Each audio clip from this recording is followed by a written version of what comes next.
Hamburinova kouzla.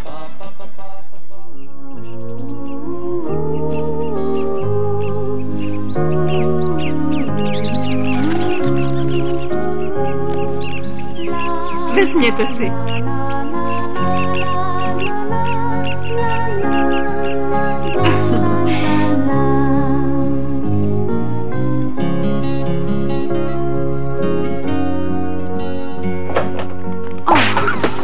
Promiňte nám to. Jsme to ale nemehla. Nic se nestalo. Vaše taška. Děkuji, ty ne. Jdete ven? Ano. Dobře se bavte.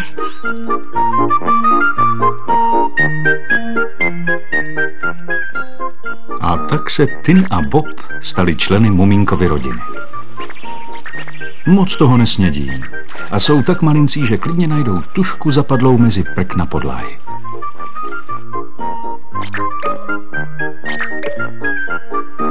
Tohle bude obzvlášť tajné místo.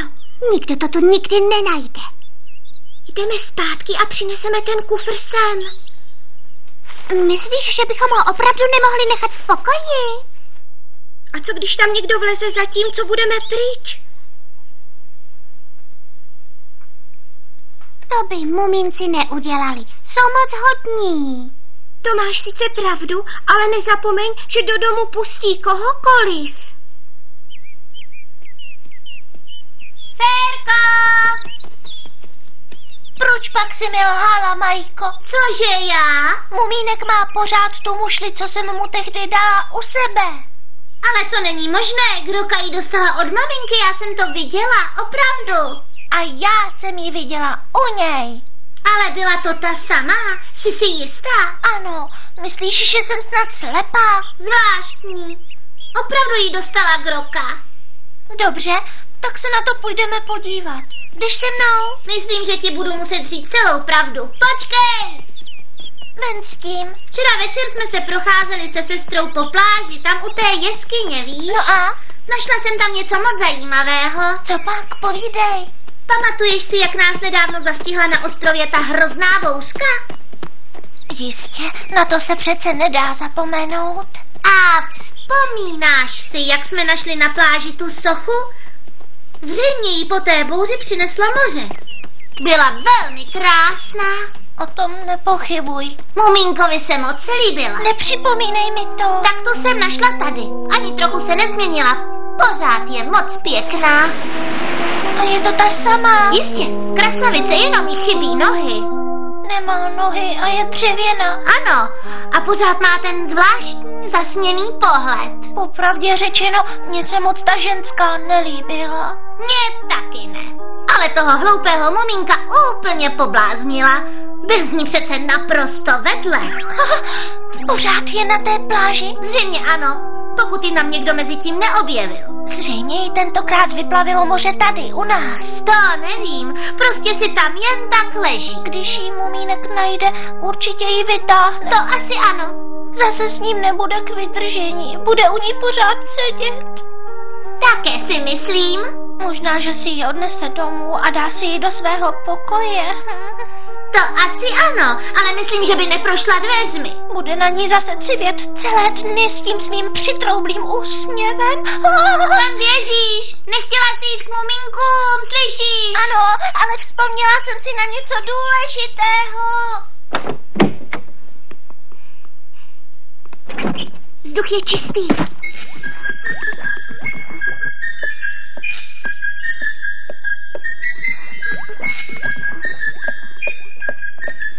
Snad neodjíždíte, že ne? Ne, jenom jsme ho chtěli schovat. A kam tedy táhnete ten kufr? Pomůžeš nám s tím, mumínku? Jistě rád. Moc ti děkujeme. Rádo se stalo, je to pro vás moc velký kufr. Tamhle si ho už vezmeme. Není to těžké, donesu vám to, kam potřebujete. O, promiňte, Tajné místo by nebylo tajné, kdybych o něm věděl. Omlouvám se vám. A nikomu o tom nic neřekneš, že ne? Spolehněte se.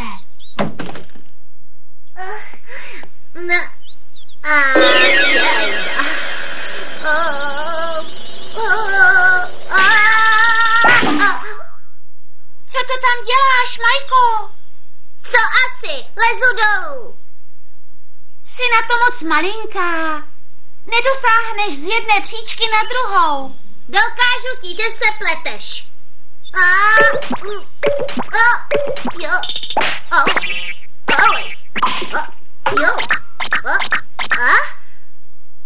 Muminku, potřebuji se tě na něco zeptat. Odpovíš mi? Zkusím to. Groka dostala mušli od maminky. Byla to ta samá, co si dostal od Ferky, že jo? Ano, byla.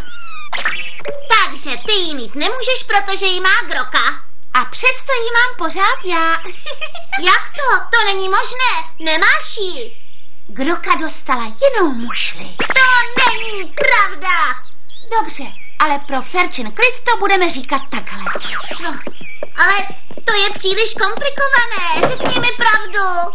To je tajemství. Ale já to chci vědět. Podívej, muminku, když mi to řekneš, tak já ti povím také tajemství. A jaké? Svoje velké tajemství. Tak povídej. Ne, ty mluv první. První to pověz ty. A co kdybychom to řekli oba najednou? Dobře, tak to zkusíme. Raz, dva, tři. My jsme byli včera se s Milou koupat na pláži a našli jsme tam tu paní, co se ti tak líbila. Víš, tu sochu, taková ta socha, víš? Co, tu sochu? Ano, leží u jeskyně.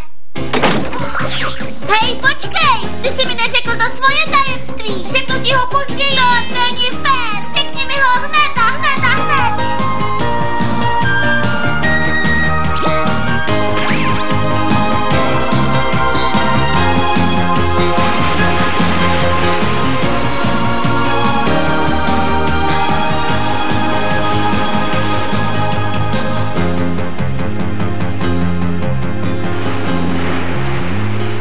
Co tu mumínek dělá? Že by zase hledal mušle. Já bych řekl, že to bude něco jiného. Určitě ztratil něco důležitého. Jak daleko ještě pojedeme? Dokud ti budou stačit síly. Už jsme od pobřeží dost daleko. Chci být tak daleko.